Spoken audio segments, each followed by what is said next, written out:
Saking sangat dianjurkannya untuk kita menjaga 2 rakaat qobliyah subuh, itu ada beberapa keterangan yang menyebutkan keutamaan-keutamaannya. Di antaranya hadis yang pernah dibaca dari Aisyah.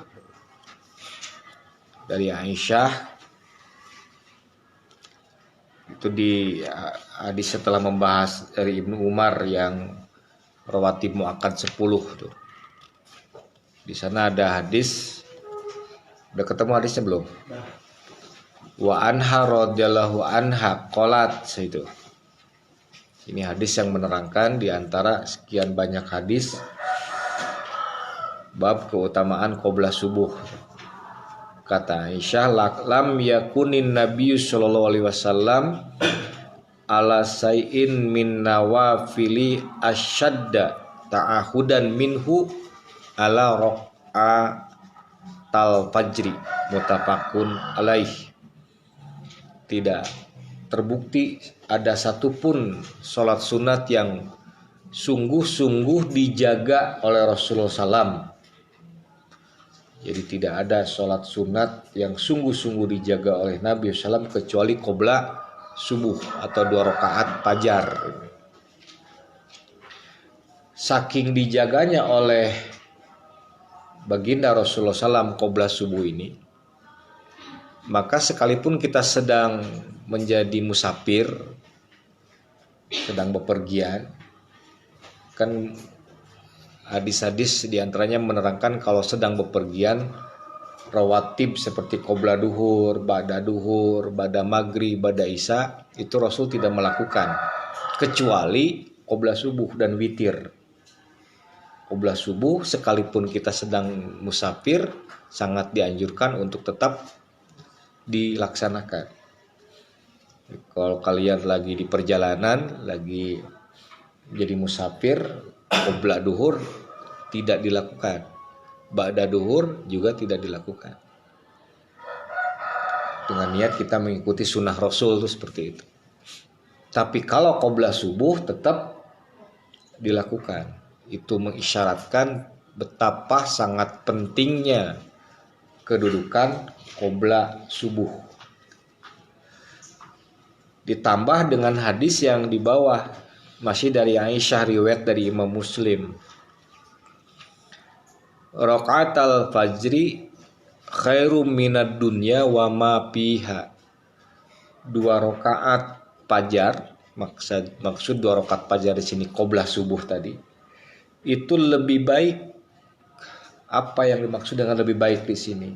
Ya keutamaannya, hasilnya, pahalanya lebih baik daripada kita memiliki dunia dengan segala isinya.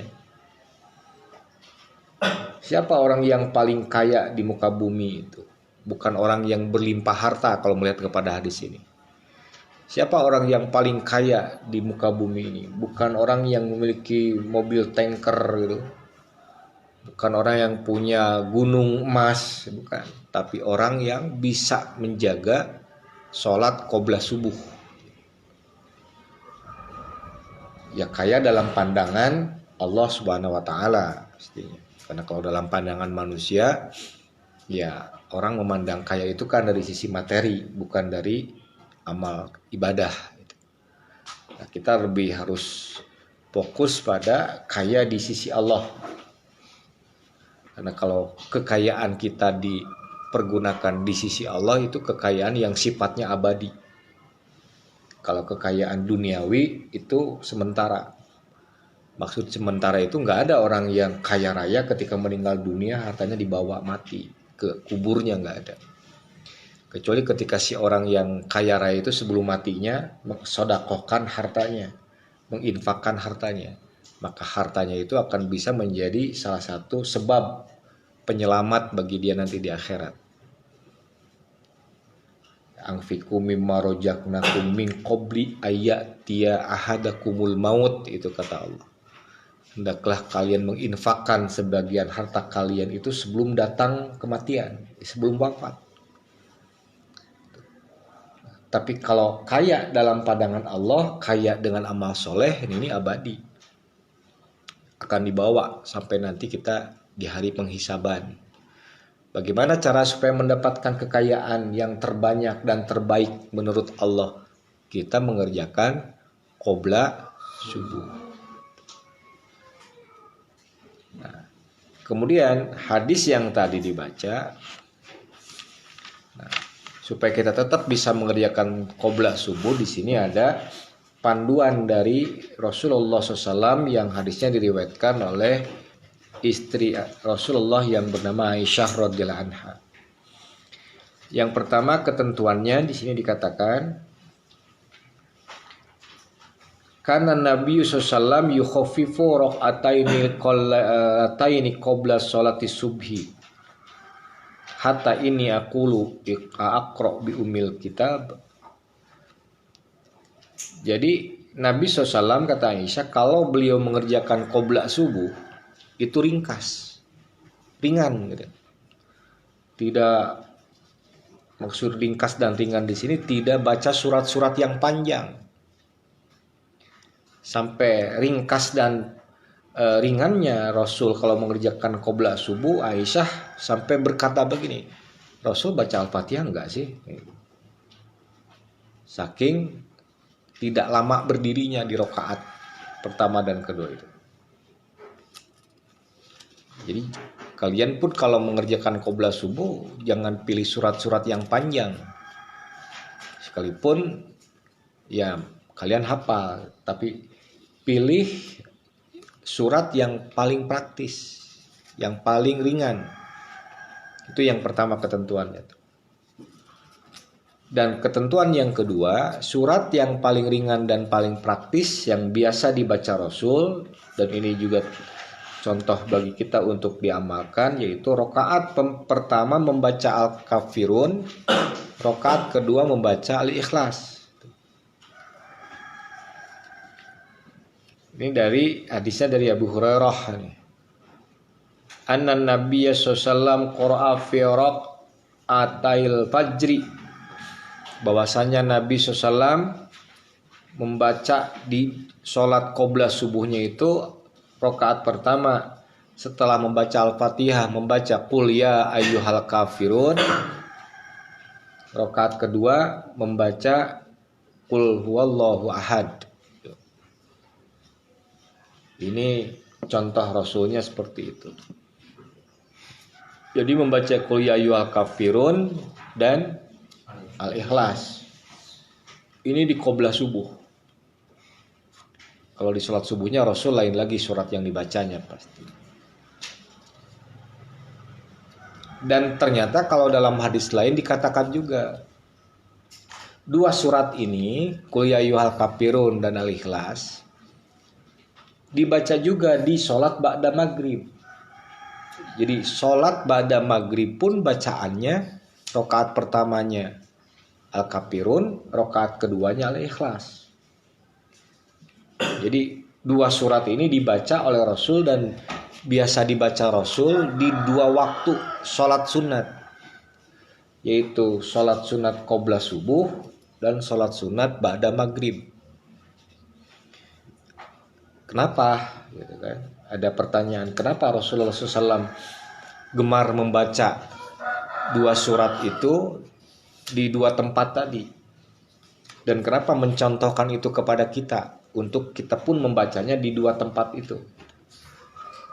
Ini kita dibantu oleh salah seorang ulama bernama Imam Ibnul Qayyim ketika beliau menjelaskan hal ini dalam kitab Al-Hadyu. Al-Hadyu itu kitab yang disusun oleh Imam Ibnul Qayyim yang isinya masalah catatan ibadah. Imam Ibnul Qayyim dalam kitab Al-Hadyu itu mengatakan hikmah dibacanya Al-Kafirun dan Al-Ikhlas di qobla subuh dan juga di ba'da maghrib,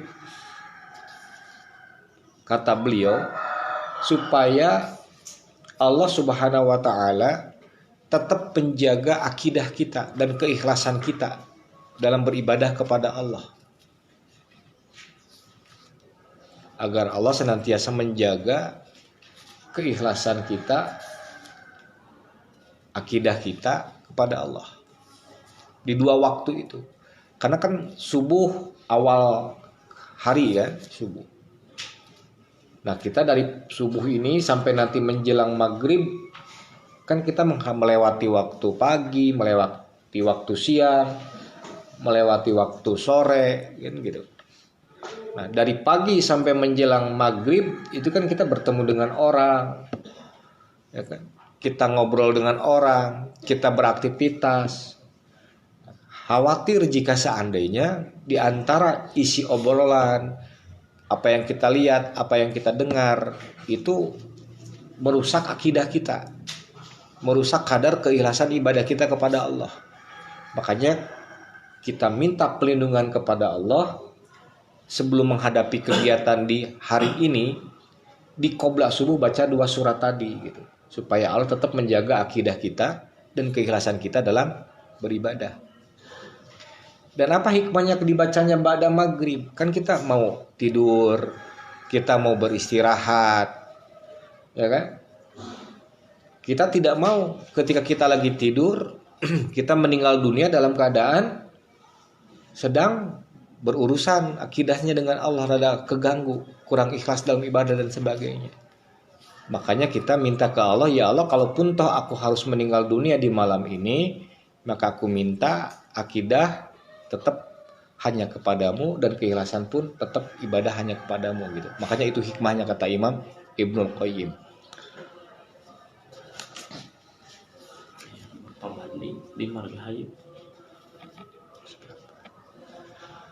Itu hikmahnya tuh, manfaat dari membaca Al-Kafirun dan Al-Ikhlas di qobla subuh dan itu ketentuannya. Kemudian yang berikutnya, ketentuan berikutnya,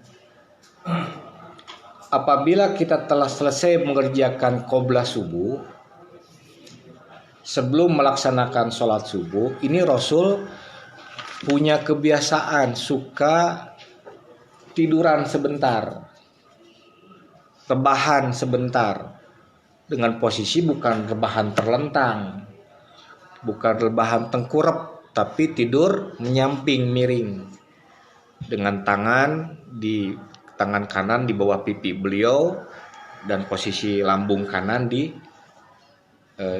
bawahnya gitu. Ini untuk baginda Rasulullah SAW, ini semacam satu ketentuan khusus bagi beliau.